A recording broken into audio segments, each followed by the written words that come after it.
Assalamualaikum warahmatullahi wabarakatuh. Selamat pagi, selamat siang, selamat sore, selamat malam pada teman-teman sekalian. Kali ini kita kembali lagi di Populi Corner, sebuah ruang diskusi yang mengangkat isu-isu kontemporer, kebijakan publik, politik, dan segala macamnya. Dan kali ini saya ditemani oleh Bapak Dimas Ramadan. Kebetulan kita kedatangan tamu agung, Mas. Tamu agung. Ini adalah The Man, The Legend, The Myth. Beliau adalah Bapak Rafiq Pamanang Imawan, peneliti senior Populi Center. Sekarang ini beliau lagi studi S3 di Northern Illinois University. Kebetulan dia lagi pulang ke Indonesia, kangen masakan Indonesia, kangen rempah-rempah Indonesia. Sekaligus kita tonton. Nah, untuk diskusi. Oh, bukan. Diskusi apa Pak Dimas? Diskusi kebangsaan lah, Pak. Ini ya ketemu ketua partai, Bos. Jadi Begitu. Iya. Jadi kalau sama Rafif ini kita harus pinter ini, Pak. Harus pinter nyari jedanya. Karena antara yang serius dan sangat seriusnya susah dibedakan. Susah. Intervalnya itu kita harus tahu gitu. ini Karena dalam diskusi serius itu ada selipan-selipan ketopraknya deh. Itu adalah trademark ya teman-teman, trademarknya Rafif lah. Jadi berapa tahun berarti sejak meninggalkan tanah air? Loh, saya masih hidup, Pak. Tanah air bukan meninggal. Oh iya, saya 2 tahun tuh. 2 tahun, lama juga ya? Iya lama ya, nggak kerasa ya. Ini kepulangan pertama. Pulang pertama. Apa sebelumnya pernah sejak berangkat? Belum, baru sekali pulang. Baru punya uang, Pak. Oh gitu. Iya, nggak punya uang. Mau nebeng pas saat Hercules nggak bisa, Pak. Jadi Pak, waktu kita udah habis. Jadi gitu ya teman-teman. Sampai jumpa di edisi berikutnya. Kita udah 5 menit perkenalan. Iya. Lagi studi apa sekarang? Lagi banyak baca soal apa di? Nah, ini pas banget kan. Jadi karena kita juga udah bingung mau ngomong apa hari ini kan. Jadi saya mau ngomong soal riset aja gini. Boleh. Riset boleh kan.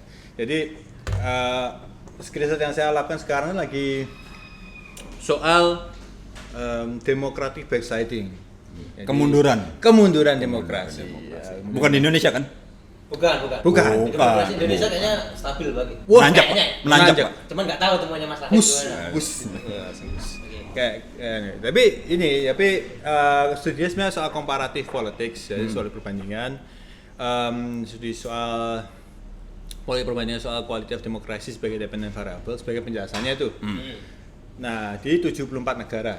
74 negara. Kenapa 74 negara gitu ya? Karena setelah semedi enggak juga sih. Maksudnya karena Indonesia ya? termasuk Indonesia.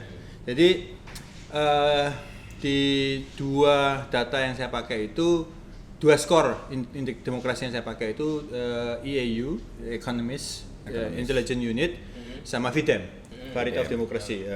Yang dua-duanya sebenarnya memiliki apa ya? Pengukurannya agak berbeda. VDEM ini yang lebih Eropa based nggak sih? Yes, Ya kan? VDEM itu lebih ya, dan mereka punya 4 komponen sebenarnya. Dan yang tak pakai itu yang komponen liberal. Jadi gimana seberapa liberal individu, seberapa otonom individu. Jadi kan Citizen. kita ngomong demokrasi kan hilang dari represi, orang bisa berpendapat, segala liberal dimension lah. Sedangkan kalau Economist Unit Intelligence itu EAU di bawah The Economist itu fokus ke institutional dimension. Jadi termasuk check and balances. Nah, kalau kita ngelihat kajian-kajian soal democratic backsliding, sebenarnya sesuatu yang paling menarik itu intinya adalah gimana hilangnya check and balances. Makanya kalau ngomong democratic backsliding, populism, jadi pahamnya populi ini, jadi populism. Paham populi. Populisme adalah paham populi. Enggak, jadi populisme bahwa orang menggunakan popular control untuk nyari apa sih demand terbesar di masyarakat yang kemudian dipakai, termasuk untuk pakai sentimen kelas gitu ya. Itu kan kemudian mengkerdilkan peran-peran institusi demokrasi lain seperti partai dan macam-macam. Ada temanku yang nulis soal itu, Pak. Ini ada bukunya nih, Pak. Bentar. Ini sudah senja di Jakarta. Temanku nulis populisme itu Pak Arif kayaknya tahu ya? Mungkin udah tua kali, udah senja berarti. Udah senja. Dia soal Pilgub DKI waktu itu konteksnya. Oh iya. Namanya siapa ya? Rafif Pemenang Imawan penulisnya. Mirip saya ya namanya ya. Gimik di luar kontrol saya. Udah ada bukunya. Ternyata udah nyiapin ya. Ada di sini Pak kebetulan. Tapi ini sangat komprehensif ya bukunya. Sangat komprehensif. Buku beli di obor di sini, kalau di Populi Center bisa link di bawah sini atau ini tolong editor pasang di sini. Ya. Jadi supaya saya tambah kaya. Tambah kaya nggak sih nggak ya ini? Enggak. Ini sumbangan Ini sumbangsi intelektual. Sumbangsi Intelektual demi bangsa, Pak. demi bangsa, negara Demi dan bangsa. kebangsaan. Oke. Terus populisme. Nah, yaitu institusi. ya kan akhirnya kan partai jadi agak melemah gitu kan, Bos. Jadi, karena orang langsung ngomong aja ke bawah gitu. Tapi nuansanya kira-kira begitu. Nah, itu terjadi juga sekarang masalahnya di US dengan Trump. Dia kalau di bahasa politiknya itu kita kan lagi unified government. Unified sama divided government. Nah, Ya. unified dan divided government gini. Unified itu presidennya dari partai X, kongresnya lower kongresnya X, senatornya X juga. Jadi Republikan. Linear. Divided government itu kongresnya partainya beda dengan presidennya. Jadi semakin ibaratnya check and balances semakin lemah. Jadi setelah terpilih dia ngeluarin 225 executive order, aku lupa. Atau dikoreksi 225 atau berapa gitu. Tapi itu termasuk kan pemangkasan apa segala yes, itu dalam bahasa kita itu kan otoritarian karena nggak ada kontrolnya gitu ya. Jadi nggak semerta-merta bahwa otoritarian itu soal sesuatu yang sifatnya dengan militaristik, tapi bahwa tidak ada kontrol dari lembaga demokrasi yang lain. Nah, dari 74 ini sebenarnya kemudian ini di risetnya karena mau jadi bagian salah satu chapter disertasi rencananya kalau bisa, itu terinspirasi dari teori AG sebenarnya. Jadi di Amerika itu kan rata-rata itu kan kalau ngomong ambil political science itu kan ada PT, comparative politics, terus American government, international relations, public administration, sama public theory. Political theory. Nah, saya ngambil comparative politics sama American government. Nah, idenya cuma dari kerja parlemen di US. Di US itu anggota DPR-nya nih, itu kepilih masa jabatannya 2 tahun. Jadi dia ini kepilih tahun ini, dia harus kerja lagi karena habis tahun berikutnya dia harus bersifat lagi, siap-siap lagi untuk pemilu. Nah, itu orang nyebutnya terjebak dalam permainan kampanye. Jadi kampanye terus. Mengurangi kualitas. Justru itu bagus. Dalam penanganan institusi karena kan orang jadi akuntabilitas sama servis, jadi ada servis dari anggota DPR kalau ada tuntutan masyarakat direspon terus.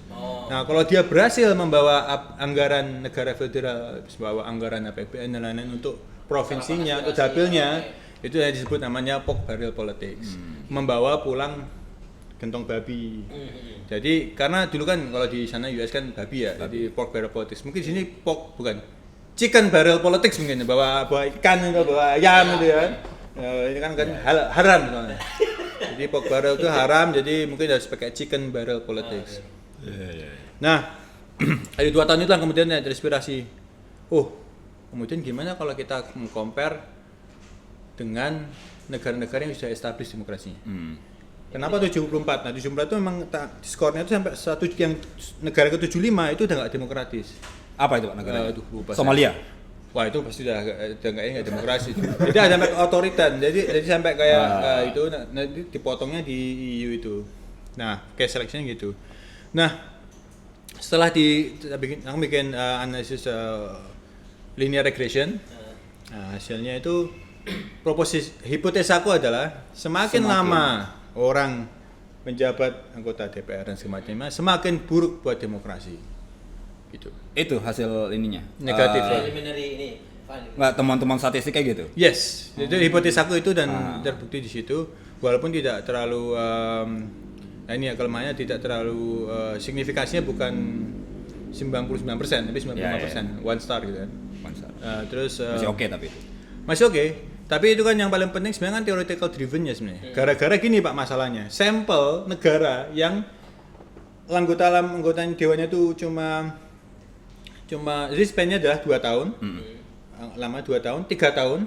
4 tahun, 5 tahun, 6 tahun. Itu yang equal di tiap negaranya. Ya, di tiap negara. Lower chamber berarti ya? Lower chamber semua. Lower chamber kan? Paling banyak variasinya itu di 4 sama 5. Jadi negara paling banyak menggunakan 4 tahun atau 5 tahun. Itu hitungannya lama kalau secara Nah, buat aku lama, teoretisasi itu lama. Yang paling lama itu ada satu negara Sri Lanka, 6 tahun. US paling pendek 2 tahun. Yang lainnya ada Jerman itu 3 tahun. Nah, itu men-treat itu gimana supaya jadi equal antar jabatan, tahun jabatan atau belas aja? Men-treat dalam analisisnya. Oh, ini 2 tahun berarti kategorinya apa ini? Oh enggak, langsung itu kan continuous, tak bikin numerik kan. Jadi okay. Jadi terus kemudian hasilnya negatif. Setelah mau ngontrol kayak parlementarisme, yang paling positif parlementarisme sebenarnya, karena kemudian itu juga membuat orang kan partai juga harus mengakar dan kemudian presiden harus perdana menteri harus koordinasi dengan parlemen terus menerus. Nah, akhirnya negatif. Nah, itu yang kemudian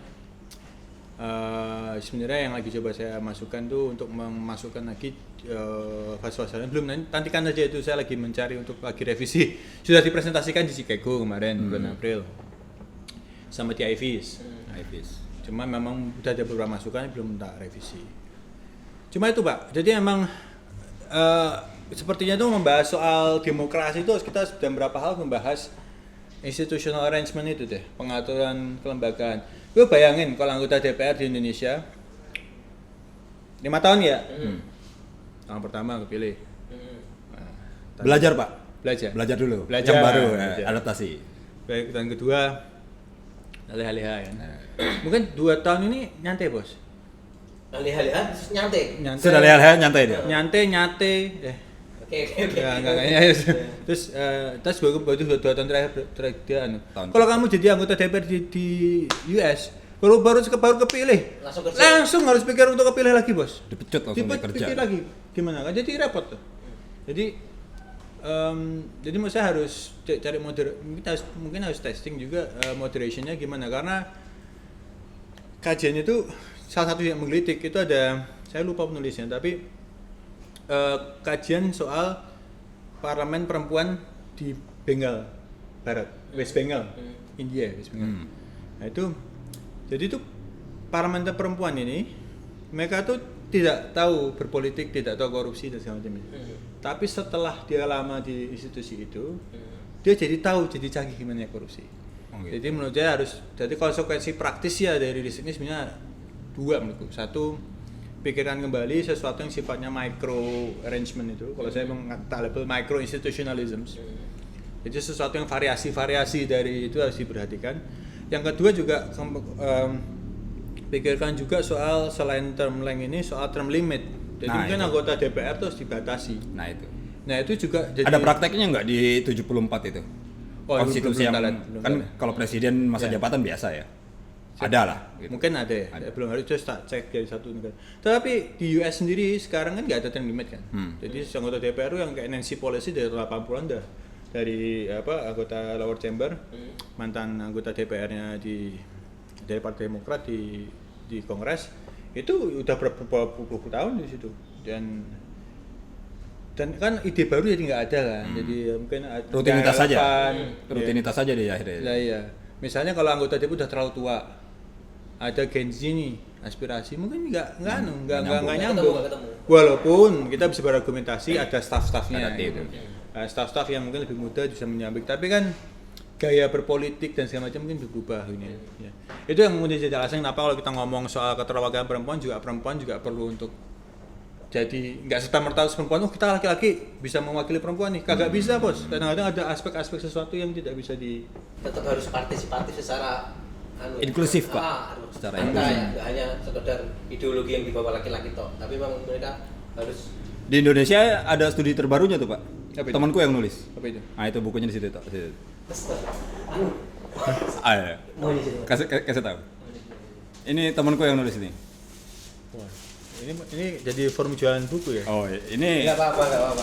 Kita menseminasi ide gagasan. Oh, ini buku yang saya cari. Oh iya, buku langka. Buku langka. Nggak nemu saya bos di Amerika. Jadi ini Oh ini, saya nggak nyangka bisa megang buku ini. Judulnya Inklusivitas dalam Pemilu, Perempuan dan Keterwakilan Politik. Iya.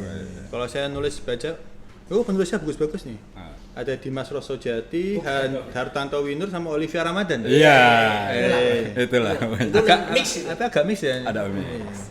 Ada bukunya yang buat. Nanti boleh di bawah di mana? Wah mantap.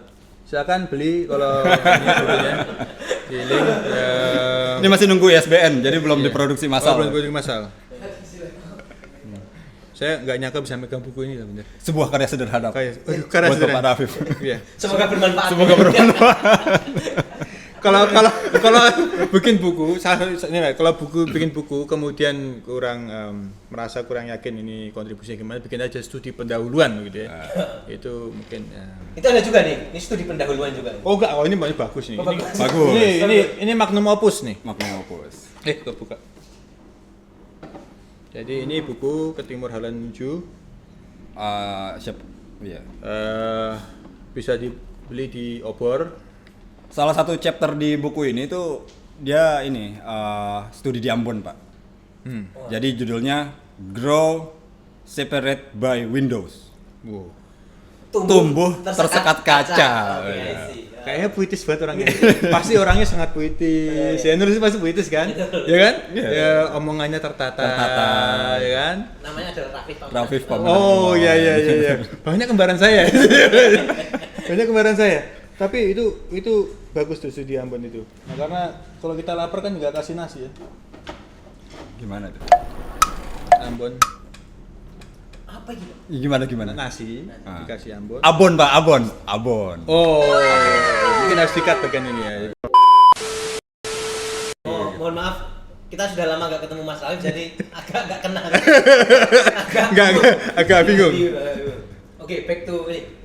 Jadi ya itu, menurut saya itu hal yang paling penting itu sekarang kita untuk mengakses demokrasi dari sisi kacamata perubahan institusional. Tapi juga apa yang dilakukan populis saya rasa penting juga karena kan kita harus ngelihat ini paling ruwet sebenarnya soal membahas riset yang menggunakan opini publik. Karena seberapa kuat sih opini publik itu bisa geser. Nah sebenarnya kalau bagus kalau kita punya isu yang biasanya salient isu, jadi isu yang dominan yang jadi pembelahnya kuat itu loh. Kayak misalnya kalau di Amerika tuh isu soal aborsi, soal kepemilikan senjata, apalagi ya soal isu ke LGBT misalnya. Mungkin yang paling soal aborsi. Subsidi. Seberapa public needs. Seberapa kuat negara harus hadir, itu isu-isu yang menjadi concern publik karena kalau kita ngomong behavioralism bahasa teori-teori soal atau bahasan soal perilaku pemilih itu kan pemilih nggak sebenarnya kalau bahasanya kalau ada voters are fools kan conference pemilih itu tidak punya cukup knowledge, tidak punya cukup pengetahuan jadi dia menggunakan partai menggunakan elit sebagai saringannya itu proxy. Filteringnya dan tapi mereka punya at some point memperhatikan isu-isu besar isu-isu besar diperhatikan jadi itu kayaknya kalau pertanyaan beberapa isu besar ditanyakan dari waktu ke waktu dikasih jeda itu kayak menarik juga itu untuk ngecek apakah sebenarnya pemilih kita tuh geser nggak sih tapi di Indonesia pembelahannya di mana Pak? Pembelahan yang bisa menimbulkan perbedaan secara jelas bukan yang ya itu sebenarnya agak susah jadi kalau saya pikir sebenarnya paling penting itu menuju isu mungkin kalau isu ini kan orang bilahnya kan antara isu ideologi juga kan kadang-kadang soal policy preferences partai attachment nah itu mungkin kayak kalau bisa setahun sekali itu ada ini kayak apa referendum bukan iya maksudnya kita akan ke IKN atau enggak misalnya itu kan IKN juga yes or no artinya yes ke IKN biaya besar no ya Jakarta begini-begini aja sebagai misalnya begitu misalnya ya aku lebih pikir ke ideologi dulu sih ideologi terutama kalau orang nyari politik Islam di sini itu banyak dicari sebenarnya maksudnya di pola kajian ilmu politik karena mayoritas populasinya kan Islam dan isu rasial kan kayak di sini nggak terlalu. Nah, kebalik sama US kan. US kan rasialnya lebih, kalau udah rasialnya dia baru berempet yang lain kan, ke agama dan lain-lain. Tapi kalau di sini enggak. Kalau di sini kan kebalik. Jadi menurut saya sesuatu yang pertanyaan ideologis yang kemudian tentang values yang kemudian ditanyakan setahun sekali itu bisa untuk melihat. Jadi elemennya kita lihat per tahun gitu. Kalau kita survei itu kalau kayak gitu mesti responden yang sama apa nggak perlu sih? Nggak harus. Ya. Nanti dibikin pool model. Jadi survei banyak digabungin. Jadi kayak sekarang kan American National Electoral Studies itu kan bikin pool model. Jadi data survei tahun 1978 nggak salah sampai 2020 dikumpulin. Itu cross sectional semua. Jadi cross sectional itu survei yang dilakukan pada satu waktu, nggak dengan responden yang sama dengan panel gitu kan. Nah, itu digabungin jadi kayak time series gitu. Jadi pool modelnya menarik. Nah, ini menurutku itu akan bisa tahu kita membelahannya itu di mana gitu. Kalau di Indonesia itu kan sekilas pembelahannya itu lebih ke ini orang rajin sholat apa enggak. Bukan soal agama ya, bukan soal Islamnya juga. Iya. Ini ibadahnya kayak gimana bagi beberapa orang ya, seberapa sering dan ritual-ritual lainnya yang itu lebih ke kalau di Western private. Iya. Ya kan, agak susah di situ. Kita mau mengambil pembelahan unitarian atau federalism misalnya, barangkali mungkin masih bisa. Dalam konteks desentralisasi dan lain sebagainya. Tapi dalam hal-hal yang lain belum kebayang tuh di Indonesia yang membuat orang shifting atau yang membuat orang bertahan dalam bloknya itu apa gitu. Nah, itu yang saya bilang, jadi kembali lagi ke kayak Anas juga jauh dari dia Michigan. Dia berpikir kan dah gimana memetakan American voters sudah bertahun-tahun, Bos. Iya. Ya, karena tradisinya muncul di sana. Iya, jadi makanya kita kalau bisa menanyakan per tahun itu oke. Per tahun sampel yang sama. Beda juga sebenarnya nggak masalah. Bisa aja kan. Yang dilakukan oleh Anas adalah dia menggabungkan antara survei telepon, face to face, digabungin sampelnya. Nggak masalah ya? Nggak masalah. Asal set pertanyaannya sama gitu. Asal yang penting random. Jadi kalau random itu nggak masalah. Kalau ada biasnya itu systematic, nah itu agak repot. Nah, sama yang paling penting itu pertanyaan-pertanyaan begini itu, kalau bahasa Perancisnya itu ada soal social desirability effect, Bos. Itu yang harus ditanggalkan. Jadi sebenarnya di tes kuesioner. Jadi kayak orang kalau mau nanya itu karena nggak pingin supaya dijudge bahwa dia nggak tahu apa itu, menyusun pertanyaan itu susah. Jadi dia hanya untuk supaya menyenangkan masyarakat. Nah, makanya dia ngomong sesuai dengan harapan. Padahal sebenarnya dia, apakah Anda rasis? Tentu tidak. Gitu misalnya gitu kan. Ya, padahal dia rasis misalnya gitu. Itu kan ada social desirability effect. Tapi itu agenda ke depan sih menurutku menarik untuk kita, terutama democratic backsliding itu sekarang kan lagi kita ngeliat di mana-mana ya. Institusinya demokrasi yang merapuh. Nah, saya rasa itu akan evolutif, tapi evolutifnya kayak apa itu kita belum tahu. Itu kalau secara peringkat yang kondisinya agak lumayan mana? Oh, Scandinavian Masih pasti. yang stabil ya? Pasti. Jadi waktu aku cek Skandinavian itu Denmark, Norway, Swedia gitu-gitu. Tapi jadi kalau kita pecah, jadi kan waktu kenapa ngambil dua dataset ini? Karena dataset ini kalau ngomong face validity-nya kita lihat dari wajah gini, kita lihat sama, Pak. Jadi top 5-nya itu Scandinavian, bottom 5-nya itu sama-sama Global South. Ada India, ada Thailand ada Monarch kan. Dan segala macamnya. Tapi ya itu. Oke. Ya adanya sekilas itulah, nanti kita bisa ngobrol lagi. Kalau udah ada riset yang lain juga, cuma belum ingat, lupa harus baca lagi papernya. Tapi secara umum Indonesia demokrasinya gimana? Aduh, lupa saya ingat. Tapi yang paling penting sebenarnya kalau dari risetnya salah satu pelajaran penting itu gimana kita memikirkan lagi perwakilan politik, political representation di DPR terutama. DPR tuh harus, makanya salah satu yang ingin saya kontribusikan dari riset ini ke depannya itu soal term limit sama masanya kalau bisa mungkin bikin 4 tahun kayak 3 tahun. Tapi memang itu pasti akan narasinya adalah biaya tinggi politik karena pemilu sudah Nah, berkali-kali. kalau dalam konteks Indonesia itu pemilu dalam Undang-Undang 45 itu dilakukan 5 tahun sekali. Iya, Artinya hampir dipastikan harus dirubah itu. ya hampir dipastikan kalau mau itu harus amandemen. Amandemen, Dan iya. itu selalu menjadi Iya, benar. bola liar. Oh iya iya. Bola liar. Makanya kemarin keputusan MK yang soal Jeda.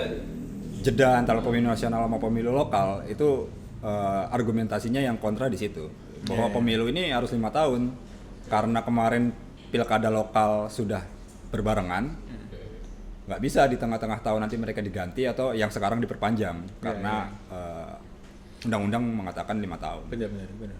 Nah itu yang agak tapi misalnya nih mungkin barangkali yang terakhir ya soal tadi bilang soal representativeness ya.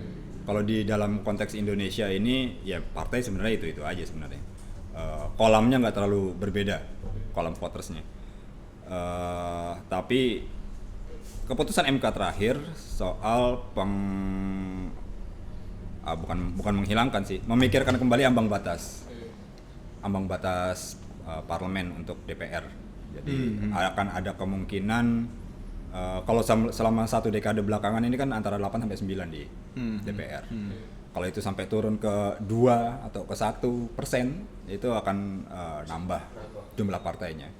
Nah itu dalam hal kuantitas itu, kira-kira ada bayangan nggak? Ini akan lebih baik atau gimana? Karena yang diwakilinya lebih banyak, partainya lebih banyak maksudnya. Kita asumsikan partai mewakilkan beberapa golongan, katakanlah seperti itu. Akan Ya. itu semakin banyak semakin tidak kondusif. Atau semakin fragmented gitu ya di parlemen. Pertanyaan tricky banget ya, Bos. Tricky ya? Tricky, Pak. Tapi kan ada rumusan itu sama namanya Tagapera. Effective number of number. public artists. Jadi kan kalau dihitung berdasarkan pemilu 2019 itu idealnya berdasarkan parlemen seat ya, kan ada 2 pengukuran berdasarkan vote sama parlemen seat. Kalau berdasarkan parlemen seatnya itu kursi di parlemennya itu 7 atau 8. 78. Nah, itu sebenarnya jadi isu serius juga di US sekarang. Elon Musk kan Mau bikin partai. Dan diskusi soal third parties itu kan sudah partai ketiga atau partai di luar Demokrat dan Republikan kan sudah jadi diskusi yang panjang ya. Ya. Cuma memang karena modelnya single majority plurality rule tuh, single satu distrik satu wakil, akhirnya ya jadi nggak bisa lebih gitu. Menarik sih. Ya, kita ngobrol lagi sih rasanya setelah nanti riset yang lain. Oke. Kalau begitu, udah cukup ya ini ya? Udahlah, udah lama sekali. Iya. Udah ada yang stop. 11.50 azan tuh. Emang kenapa kalau azan, Pak? Hah? Emang kenapa kalau azan? Ya sholat lah. Oh, lu di sana masih sholat, Pak? Sholat lah, Bos. Tetap. Iya. Meskipun jauh dari tanah air. Kan gue cuma nanya, Pak. Lu kenapa sih? Iya. Oke. Cuma nggak tahu kiblatnya bener apa enggak. Bener lah. Bener. Tolong jadi apa namanya? Ya gitulah ya. Oke. Ya. Udah ya. Udah cukup. Mau seterusnya biar selesai. mau closing statement lupa jadi saya. Oke. Tapi udah siap. Baik, terima kasih atas diskusi yang sangat luar biasa ini. Terima kasih terkhusus kepada Bapak Rafif Pamenang Imawan. Mencerahkan ya? Mencerahkan Sangat mencerahkan. atau mungkin sekaligus semakin memusingkan. Memusingkan. Memusingkan. Sekali lagi terima kasih Pak Dimas, Pak Rafif. Sukses untuk studinya. Thank you sudah mampir Terima ke kasih Populi. sudah mampir. Ya. Udah, gitu aja. Oke. Salam Populi. Sampai jumpa. Bye. Amazing.